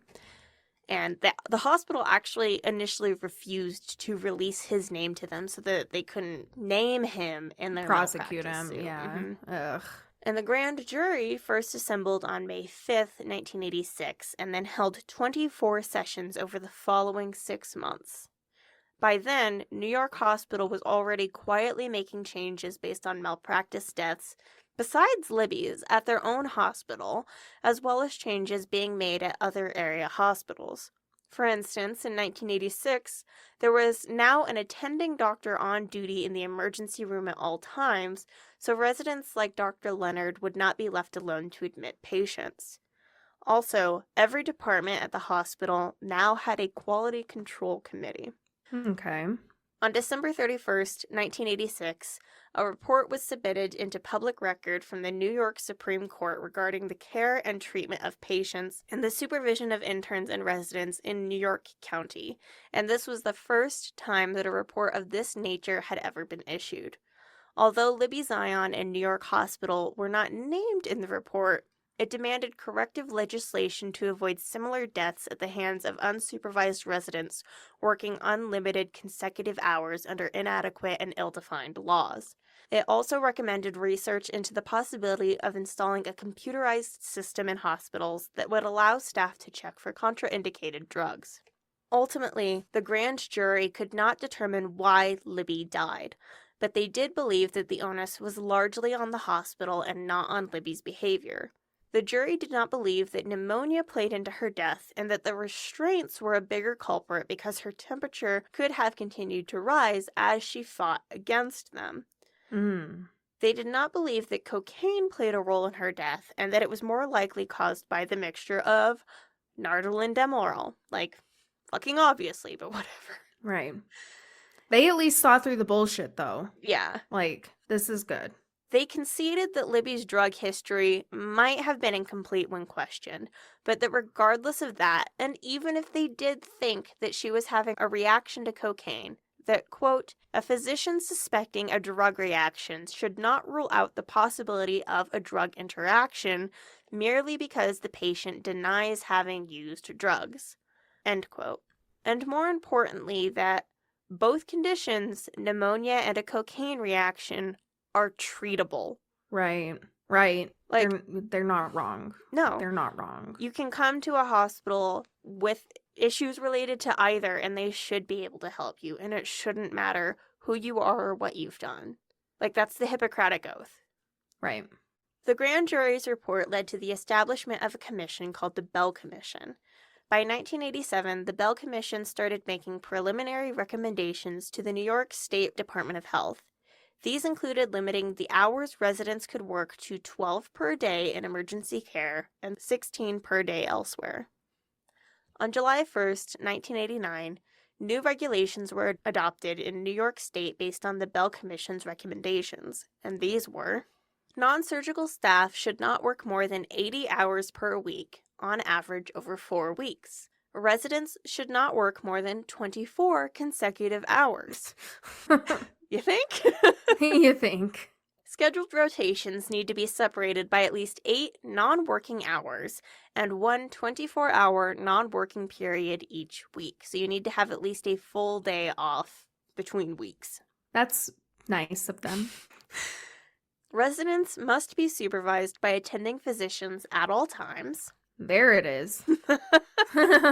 Aides, technicians, and other auxiliary services should be available such that house staff is not overburdened by housekeeping on top of medical duties. These were originally called the Bell Regulations or the 405 Regulations, but they also became known as the Libby Laws. There aren't actually laws, though, because hospitals can't be charged with crimes if they don't follow them. They are just regulations, but I mean, they do seem like very reasonable regulations. Like, I don't really want They a doctor. seem more than reasonable. Yeah. I don't really want a doctor who's been working more than 24 hours. Like, Right. you start hallucinating at a certain point. I don't really want that. Right. So, as far as charges go, on March 12th, 1987, New York Hospital was fined $13,000 by the New York State Department of Health for their treatment of Libby Zion. The hospital actually admitted that their staff failed to give her adequate medical care that would have saved her life. But even though they admitted this, they still somehow were like, yeah, we gave her We inadequate weren't at care, fault. but like we don't assume fault in a way. Like they still separated themselves despite being like, this one was on us. Like it was a very... And that fine is nothing. It Is nothing. nothing. It is nothing, yeah. Dr. Sherman... Like, I'm sure that her hours-long hospital stay cost more than the fine. I'm sure. Like... I'm sure. But Dr. Sherman believed that the hospital shouldn't even have admitted to wrongdoing on this level because he still held that the people working that night didn't do anything wrong in regards to her care. On April 30th, 1987, Doctors Weinstein and Stone attended their first of 30 meetings before the New York State Board for Professional Medical Conduct. Both were tried with 38 acts of gross negligence or incompetence. The charges include failure to get a complete medical history for Zion, failure to monitor her condition and vital signs, placing restraints, and giving Demerol when it was known that Zion was on Nardil. Dr. Leonard was not charged with any wrongdoing by the board. Charges of fraud and gross negligence were filed against Dr. Sherman for more than just Libby, actually.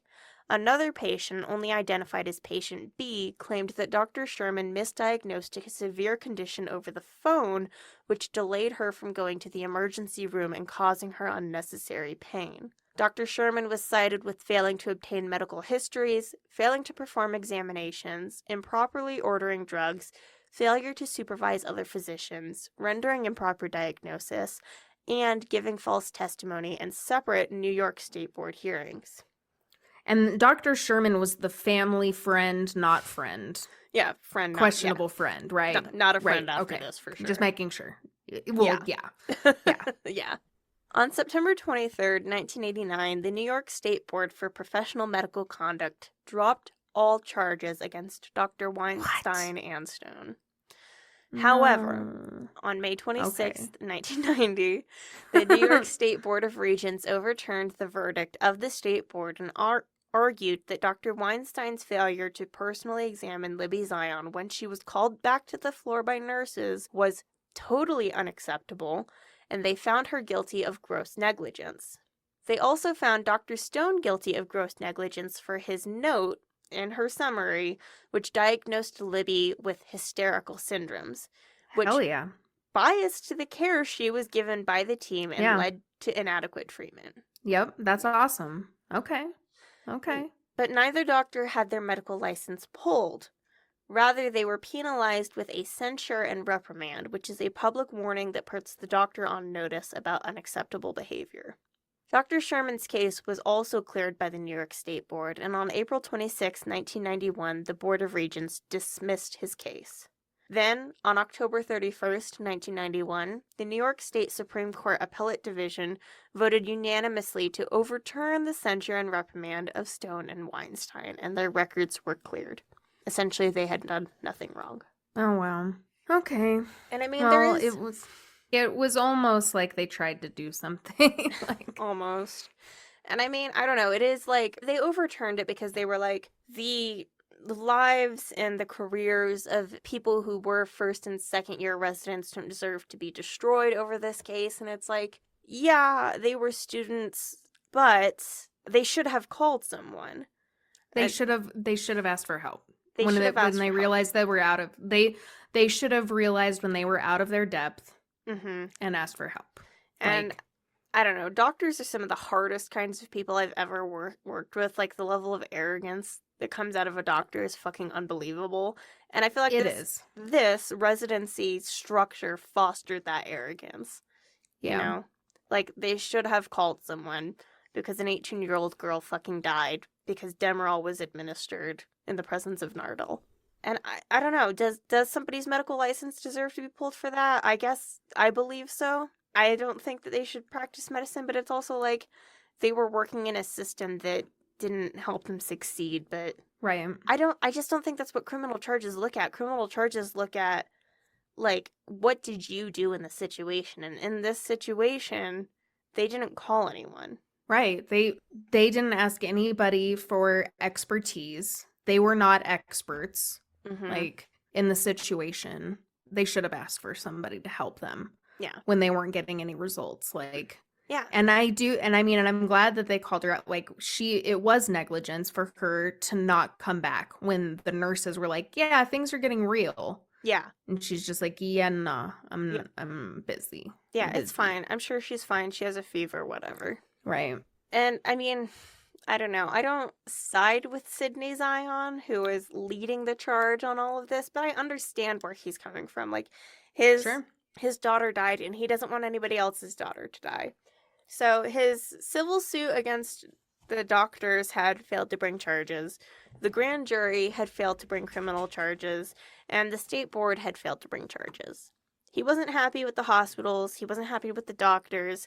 And, you know, they were ostensibly guilty for her death, and they were being allowed to continue practicing medicine on other people. Unfortunately, even with these, Libby laws, the 405 regulations, they had been in place for several years now. By 1992, 12 states had initiated their own regulations for improving residency training in hospitals. And you'd think, like, that Sydney Zion could look at that and be like, things are changing. Some good is coming of my charge against all of this and my putting a spotlight on all of this. But unfortunately, according to studies conducted in New York hospitals, the 405 regulations had done little to change the way that medicine was being performed. And this could have been because knowledge of the regulations did not always trickle down to the residents of these hospitals. Oh, so they weren't even given access to it. No, they weren't told about them, they weren't enforced, and the funds which had been set aside for improving supervision at hospitals was often lost in the general operating budgets of the hospitals. They were getting money, and then it wasn't actually going towards improving residency programs. At the same time, the report which was analyzing these implementations, or lack thereof, did indicate that 60% of attending doctors and residents supported the 405 regulations when they were made aware of them. Like, yeah, this would be great if this was something we did. If I didn't work 110 hours a week. That would be fan-fucking-tastic. Yeah, I would love to only work 80, but didn't know that I had a choice. Yeah. On April 27th, 1993, New York Hospital filed for a partial summary judgment, which is like a procedural version of a trial. And they were asking for the New York Supreme Court to dismiss Zion's claim for punitive damages. And they also wanted the charges of gross negligence and wanton conduct removed from Zion's lawsuit against them. And there was an absolute fucking shit show happening behind the scenes during all of this, honestly. Like, this book could have been much shorter, but it described the drama going on behind the scenes. Gotcha. There was a lot of it. So, Weinstein and Stone were still able to practice, as was Sherman. Like, no charges had been really brought and kept against them. But Stone had to be represented by a different lawyer than the hospital because Sherman disagreed on how the administration of Demerol was handled. But he still didn't think it was gross malpractice. But either way, he was like, I think that you did this, and so I'm talking shit on you, and so now we need different lawyers, and it was a whole thing. Oh my god. And then during it, like, Sydney Zion was being represented by a lawyer who was doing pretty well. Like, they just wanted $1 awarded to them for the malpractice because it wasn't about the money, it was more about, like, changing things. But then that lawyer got disbarred over the course of all my this. God. Yeah, and so then he had to get a different lawyer. And it wasn't for, like, the Zion case, but it was just, like, he happened to be a shitty lawyer who got disbarred. Right. Wow. New York in the 90s. Right. Pretrial hearings for the civil suit against New York Hospital did not begin until November 10th, 1993. And trial proceedings for the wrongful death suit against Drs. Sherman, Leonard, Stone, Weinstein, and New York Hospital did not begin until a year later, on November 10th, 1994, over 10 years after Libby's death. Discussion about Libby and malpractice at New York Hospital had mostly fallen silent in the media in the last decade, except for a few pieces written by Sydney Zion himself, and some public hearings that loosely pertained to the case, which were actually conducted by the New York City Council, which Libby had worked for. But the trial itself was filmed for court TV, and it was aired on ABC, CBS, NBC, and CNN, and was reported on by journalists from the AP, all major papers in New York, the Toronto Star, People magazine, and Wired magazine. So there was no keeping the results of this quiet since it was being this widely distributed. It was a big enough deal. Yeah. Yeah. The jury announced their decision on February 6, 1995. The verdict sheet for the jury was extensive, consisting of 45 yes or no questions regarding what the jury thought was a departure from accepted medical practice. Based on this set of questions, the jury found almost unanimously that all but 10 issues were followed according to accepted medical practice. They found that permitting the use of Demerol, a direction Dr. Sherman gave Dr. Stone, and Dr. Weinstein's ordering of the drug to be used were departures which were a proximate cause of Libby's pain and suffering or death. They also believed Dr. Weinstein should have visited Libby after Nurse Grimer called for her, and that this departure contributed to pain and suffering or death, and they believed she should have consulted with a more experienced doctor. No shit. Fucking said. No shit. No shit. New York Hospital was found negligent in their workload assignment to Dr. Weinstein the weekend of Libby's death, but that it was not a proximate cause of her death. They found that Libby had ingested cocaine on March 4th, 1984, well, like the day before she entered the hospital, and this contributed to her death. They found that Libby was negligent with respect to her medical history, despite her brain being on fire, essentially. Mm-hmm. And that this contributed to her death. So your own condition contributed to your own death. Ugh. So the jury decided that Libby's death was 50% the fault of the hospital and 50% the fault of Libby herself. Oh my God. I know. $750,000 was awarded to the Zions, but because of the 50-50 split in liability, they were only given $375,000.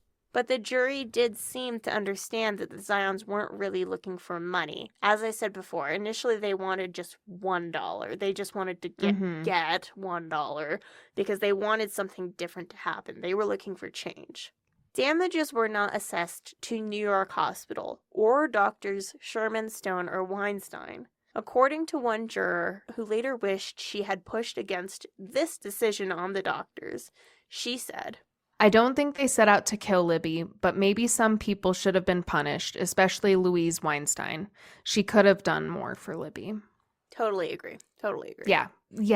She could have done any amount more. Like, Like, checked and it in would on seem her? substantial. Yeah, exactly. Taking her temperature once every hour. Fuck, Done. right, yeah. Like it, like there's so many things. Like that's why, like it, literally anything. Yeah. Like, And I mean, I think it might have been the same juror, but there were people who were like, Libby would have been better off staying at home than going to the hospital. It's like, yeah, her mom would yeah, have taken her temperature literally. once every hour and wouldn't have given her Mm-hmm. Demerol. Right. So, Sidney Zion continued to push after this. He felt that cocaine should never have been allowed to be mentioned in the trial. He very, very, very hard tried to fight against it ever being presented and lost in this first trial. And like, I already said it before, but I totally agree. It should never have been Mm-hmm. admitted as evidence. In May of 1995, the judge who presided over the wrongful death case decided to set aside the use of cocaine, ruling that the jury improperly heard evidence about Libby's possible cocaine use. This meant that the jury's finding that Libby was 50% liable for her own death was thrown out. Yay! So did they end up? Yeah, yay. So did they end up getting the whole award then? No, Does that mean? no, they still only got half of the award, but they weren't, they weren't looking for it. I mean, essentially, like her Right, name, but they got it. That's good. They put Grace on her name. yeah. So they Yeah. they fixed the smear that was on her name, but the Zion Mm-hmm. still only got the 375,000. Okay. Okay. In 2000, the Accreditation Council for Graduate Medical Education found that 29% of teaching hospital programs were in violation of duty hour regulations. And in 2003, they essentially made the 405 regulations in New York mandatory for all residency training programs in the United States to adhere to. So, Yay. yeah, right now in 2023, your residents can only work 80 hours and they have to have a day off a week and like all good stuff. All good All stuff. good stuff. Yeah. Yeah, none of those regulations sounded unreasonable. No. Like honestly, some of it's like maybe they should get more than 8 hours off between shifts. You think? Maybe? Yeah. Like, but anyway. But I mean, there have been hospitals who have made stricter regulations for themselves, and they've been like, we've seen improvements, and we've seen less. Mm-hmm. They don't call it. We've seen less adverse events. Errors in care. Yeah. Yeah, and so we suggest that everybody else adopts these because we've seen an improvement in care. But the Accreditation Council for Graduate Medical Education has refused to adhere to anything more strict than this because they think that it impedes on residency programs and makes it too inflexible, right? Which I don't see how. Like, most people can work 40 hours a week. I get that we're in a, like, healthcare shortage right now, but, like, I barely function after 40 hours a week, and I couldn't imagine working 80 hours a week. Yeah. I couldn't imagine. And I don't want to end with 20-year-old data. Like the last thing I was able to find that was conclusive was in 2003. And I did read more studies, but I just don't feel like there's a lot of conclusions I can draw based on the information I found. It's a bummer. Like, there's no way to not end this whole episode on a huge fucking bummer. So in 2003, when the number of work hours was legally reduced to 80 hours per week for residents and like other 405-esque laws were passed, the Institute for Healthcare Improvement created a tool called the Global Trigger Tool for measuring adverse events, which is a way to identify adverse events in hospitals and then measure the overall level of harm they present. And I don't know if this is like in conjunction with the computerized program that shows contraindicated drugs, but that was enforced like pretty soon after Libby's case. And I mean, everybody has a computer now, so like that's right. Somewhat normal practice. But as you and I said, like sometimes doctors don't use it. But anyhow, right. this global trigger tool. There have been a handful of studies that have examined the number of adverse effects detected in hospitals using this global trigger tool, as well as like trying to go back and retroactively assess how many adverse events weren't caught.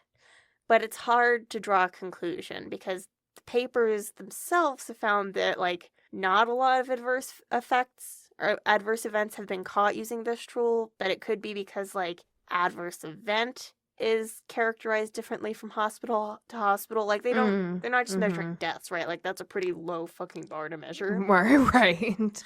So it's like they could be describing them differently, or like some hospitals are using the tool and also employing like novel medical interventions that could knowingly result in adverse events, but like that was discussed between the doctor and patient and like agreed on, and then it happened, and it's like, okay, we knew that it might be unavoidable. Like there's a lot going on. Like Right.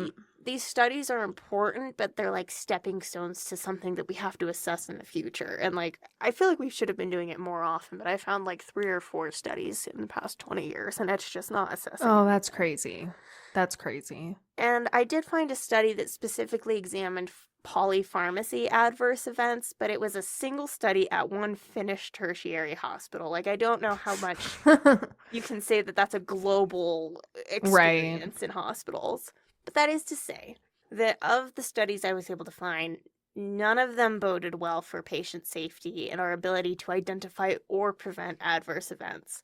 And they have appeared to be showing an increase of adverse events since at least the implementation of the 405 laws and the trigger tools, if not before. But I don't want to be a bummer and be like, hospitals are dangerous and you're better off at home. Like, that is not always the case. But I don't know how reliable the methodologies are, but they do point towards, like, things are still not great at hospitals. And I don't know, I don't want to scare anyone, but it's like the only conclusion I feel like I can draw is like you have to advocate for yourself, which is shitty. Like, that's a super fucking shitty place to be in, you know? Especially when you don't feel well and are going to the hospital, but you literally like have to. You're your only tool. Sometimes. And like, I guess the whole point of bringing up this case is like to inform people about serotonin syndrome, because like I didn't know about it until I worked at the coroner's office, and it wasn't even one of those things where it's like we were looking for serotonin. It was just like this person who committed suicide was on an SSRI. It's possible that it wasn't suicide. It's possible that it was actually serotonin syndrome and something happened and it looks like a suicide and it should be investigated. Or like they were on an SSRI and we can't tell what the cause of death was. They were on an SSRI and they complained of fever and then they died in the hospital. Like, right. I didn't know about it until I was in my 20s, and I had already been prescribed an SSRI previously in my medical history. So I feel like if nothing else, people can walk away from this episode being like, oh, I know what it is. I know what to look for. Yeah. It's fucking scary. It's scary, especially when like doctors are authorities and you go in and you're like, I don't feel good. I feel like I have low blood pressure. I know this about myself and I'm pretty confident in this. And they're like, drink water. And then you go home and you look shit up and you're like, oh, I was right after all. Like, right. It sucks. It sucks. It's happened to me. I can admit to that. And I encourage people to take a step back if you can. Like, if you pick up a prescription from a pharmacy, just take a step back and, you know, look at WebMD and be like, are these contraindicated before I take it? Or if you're in a hospital with somebody who you care about and doctors are prescribing them things, like, try your best to be that advocate if you are in a place where you can do that and they're not. Like, definitely. That's the most I can say, because shit sucks right now. But serotonin syndrome is a really, really unpleasant thing to have to endure, and you can die from it. Yep. So yeah, watch out for yourself and your watch out for ones. yourself. Yeah, yeah, and don't be ashamed, like, to advocate for yourself or for somebody else. Yeah, like, but also don't let them bully you. Yeah. But also don't be ashamed if, like, you find it hard to do it. Just... Oh, yeah. No, I say this, like, as a chronically ill person, like, I say advocate for yourself, but I still find myself like, yeah, so do you ever... I guess being at a level 6 in pain is manageable, so yeah, never mind. I don't mean to never be a burden. mind. It's not important. I'm sorry that I imparted on your day. Goodbye. Right. Like... Yeah, no, just like when you can take a breath, step back and make sure that like you feel okay moving forward, because that is the most important thing, is that you feel okay. Yep.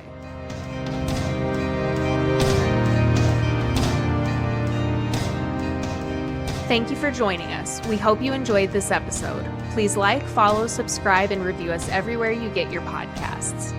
For more Lethal Dose content, you can find us at Lethal Dose Pod on Instagram, Tumblr, and TikTok. For an overdose of content, subscribe on Patreon for exclusive episodes and much more. The show theme is Look Far by our dear wizard friend Fogweaver. More of their music can be found on bandcamp.com. Lethal Dose is created, researched, produced, and edited by Kayla Woods and Bina Steineko. Stay safe, and remember, The dose makes the poison.